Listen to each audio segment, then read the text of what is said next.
writer's name is Janet, and she claims the story is true. The topic is the paranormal. It's a ghost story. I'm 58 years old, and this still makes me shiver. This event happened between 1972 and 1977, just outside my hometown of Quincy, Illinois.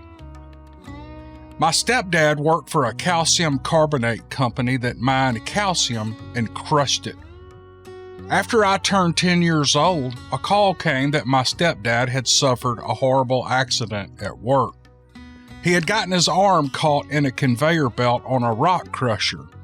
It nearly tore his arm off at the shoulder. Had there not been a steel column at this exact location, the conveyor belt would have pulled his body into the crusher.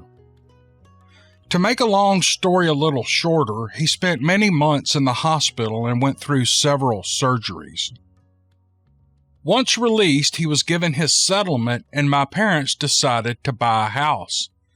They settled on one in a poor and rough neighborhood that we had lived in off and on when my sister and I were little.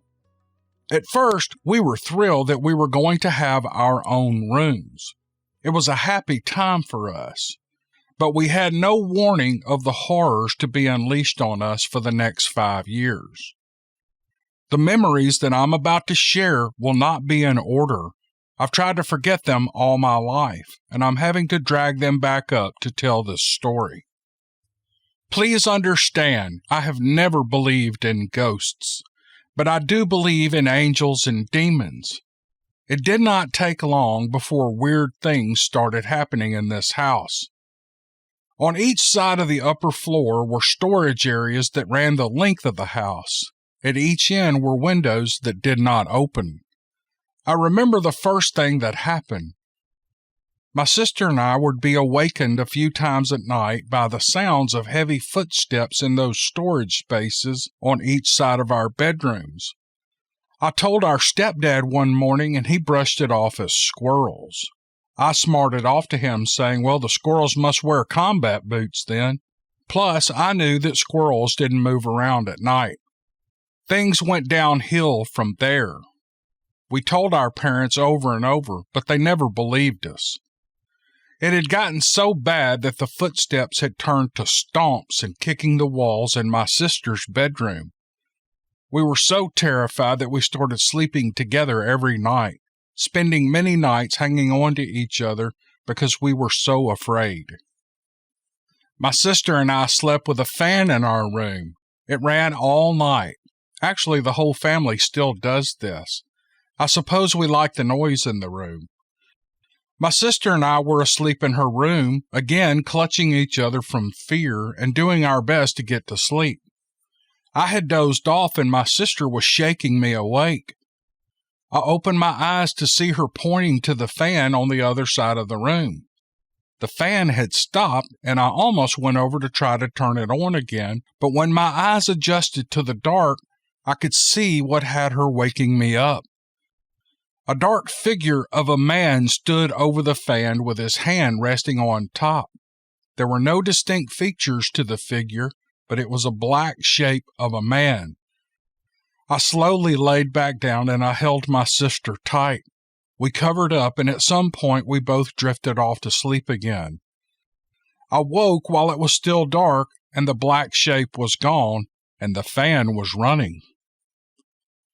The next day, my mom agreed to let us start sleeping in the guest bedroom downstairs. We couldn't have stayed another night upstairs. We did fine down there together for a few nights, but all that would soon end. I was sleeping with my head at the foot of the bed. I woke up alert, and I felt like someone was in the room with me. I closed my eyes for just a few seconds, and when I opened them, an old man was staring at me from a few feet away. This image had features. It looked like the face of an old man, and all I saw was his face. My sister was back in her room upstairs, and that is where I ran. I stayed the night in her bed. I described the man to my mother the next morning. She said it sounded like my grandfather. I don't believe in ghosts now, and I didn't then, and I told my mother that couldn't have been my grandpa. He died in 1963 when I was only 1 year old. And why would Grandpa come back as a ghost to scare the life out of his granddaughter?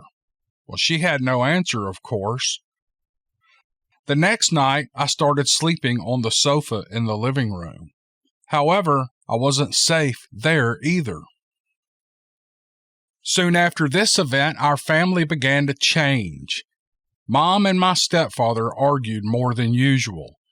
It went on like that for days until finally he left and they were soon divorced. We stayed in the house and my stepfather moved out. Mom was defeated and it was like she had given up on life. It started with the drinking and progressed to her staying out late. Soon she would leave us alone all night. Sometimes we didn't see her for days. My sister and I fended for ourselves for long stretches of time. We were on welfare and my sister was forced to keep up with the family finances to keep Mom from spending it all on booze. I took over the housekeeping, doing the cooking and the dishes, laundry, and general house cleaning. We were 11 and 12 years old, and that was too much for girls our age. I began to rebel at the age of 12. In turn, my mother began to abuse both of us. She had never been that way to us in our lives. The beatings were horrible.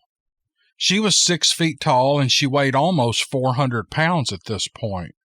We were no match as little girls. We were always bruised and injured from all this. Once she beat me so bad that I ran away. It was the only way I could find peace. I would stay away sometimes for a week. My sister stayed in the house and my mother would send my sister out to find me. She would find me, but she refused to tell my mother where I was, which earned her more whippings. I feel guilty about that even today, but my sister lets me off the hook when we talk about it now. She says that's what big sisters do, and I love her so much. From the age of 13 until I struck out on my own, I stayed with a family friend most of the time. He was an RN at the local hospital. He begged me to report my mother, but her best friend worked at family services in our city, and I knew that I wouldn't be believed. So when things got too bad, that's where I went for years. You might think the worst is over, but far from it. Through the terror we had already experienced, together with our mother going off the deep end, the worst was yet to come. I had been home for several weeks. Mom had not given me a reason to leave, and things seemed not good, but they were tolerable. I would have rather been at home with my sister anyway, and this was good.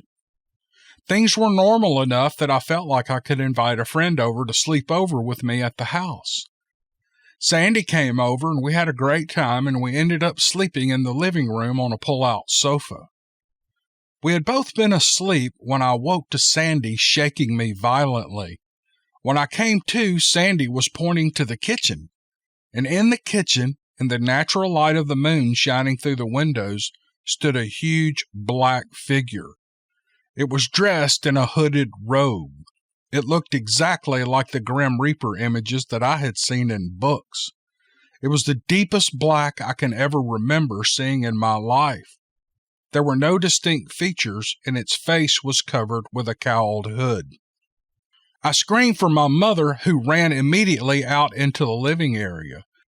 By the time we looked back into the kitchen, the shape was gone. My mother again said this was something that we imagined, and she promptly went back to bed. We didn't see it again that night, but we didn't sleep at all. Sandy never came back to our house. I didn't blame her, and I wanted out too. After that night, on the days that I was home, we were plagued with all sorts of terrifying events. Noises in the walls, scratching sounds that came from everywhere. We heard voices many times after the lights went out. Lights would turn on and off randomly. Doors, cabinets, and drawers would open and slam shut with terrible sounds. I was miserable in that place for many reasons, but I had nowhere to go. My sister finally moved out, and I was alone. I know now that the house was over 100 years old at this time. I have since read some on the area, and this house may have been utilized by the Underground Railroad a century before. Work had been done on the place, and I think there was once another house attached behind, which would have made the building a two-family dwelling. At the front stairs there was a door, and if you could have opened it, you would have walked right off the second-story floor. The door had been nailed shut years ago, and we never opened it. Next to this door was the bathroom that I used, and across the hall was the room my sister stayed in. She had been gone a few months, and no one had gone into her room since she left. I was taking a bath one evening. After shampooing my hair, I dunked backwards into the water to rinse. When I came up, I wiped the water from my eyes, and the most evil laugh I've ever heard in my life came from the room across the bathroom. I jumped out of the tub and I ran through the house soaking wet. When I hit the linoleum floor in the kitchen, I slipped and slid to the other side where I regained my stride and ran straight to my mother's room. Of course, she thought I was nuts, but I wasn't going to leave her room. I don't know if my mother did this because she was pissed or if she was genuinely believing me, but she went to my sister's bedroom and nailed that door solid to the jamb. She drove so many nails in there that I remember thinking that if anyone ever buys this place from her, they will have one day of cussing getting that door open. During the 5 years we lived in this house, there were many things that happened that I'm not including in this letter. Again, I'm drawing from memories that I've tried to forget, but I will leave you with the most horrifying thing that happened before we left this place. I have always loved animals. When I was a young girl, I brought stray animals home on a regular basis. My mother never objected. I had found a small dog and brought him home. This dog and I were inseparable. He even slept in the bed with me or on the floor beside the bed whenever I was having a restless night, which happened often in that house. He and I snuggled in early one night, and I fell straight to sleep. Sometime in the night, I was awakened by something tugging at my blanket. It had worked its way half off of me, and the other half was on the floor. I smiled, and I knew my little stray was rolled up in the blanket, so I began to pull it, hoping to roll him out of it. It was heavy, and it wouldn't come loose, so I yanked it once or twice, and it finally came free. I expected the dog to jump up into the bed with me, but he didn't. Oh well, I thought. He wants to sleep on the floor. So I pulled the blanket out onto the bed to cover up, but the blanket still had weight to it, and that weight was heavier than my dog. I yanked once more, and it flipped onto the bed and into my lap, and whatever was adding this weight was rolled up in my lap, and it was moving. My mind was telling me that it had to be the dog, but when I unraveled the layers, there, in my lap, sat a severed human hand. It was decaying and bony and hideous. I immediately threw the hand across the room, and I heard it hit the floor. I sat straight up in the middle of my bed the rest of the night. I couldn't go back to sleep, I was so afraid. When morning came, the hand was not there anymore. It was not long after that we moved from that house. After we moved, my mother and I made amends with each other. She was now her old self, the mother I knew when I was little. There was something destructive in that place, and I never want to go back. Those 5 years took a heavy toll on my mother, especially on her health. She passed away when she was 54. I was 24 at the time. I miss my mother, and I wish those 5 years had never happened. I'm 58 this year. I never sleep in a room without lights, and my TV is always on at night. I'm not afraid of the dark. I'm afraid of what comes in the dark.